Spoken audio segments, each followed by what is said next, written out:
हे भगवान ए सब केबे सरीबो के जा।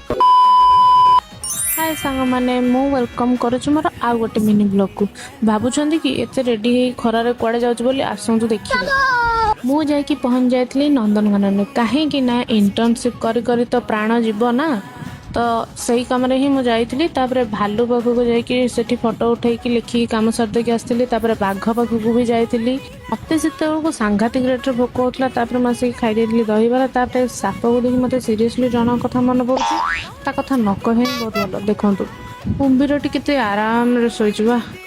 तापर गला बेले देखिली गोधी भी बाटर बोलूची तापर मु जाइकी पहुंची कैफेटेरिया कारण से एरिया भी मत फोटो दरकार थिला वीडियो दरकार थिला तापर ता भीतर मत एते गरम है जे मु जूस किनी पी देथिली कहीं ना गरम हो ता भीतर तो किसी खाई हबन तेणुक जूस पी दवाटा ही भल तापर मु जाइथिली गोटे पक्षी पाखक ये पक्षीर ना तो मत जानी कि पक्षीटा बहुत सुंदर है तापर मु आउ कौन कौन सब करुच्ची देखिया नेक्स्ट पार्ट को वेट करूँ।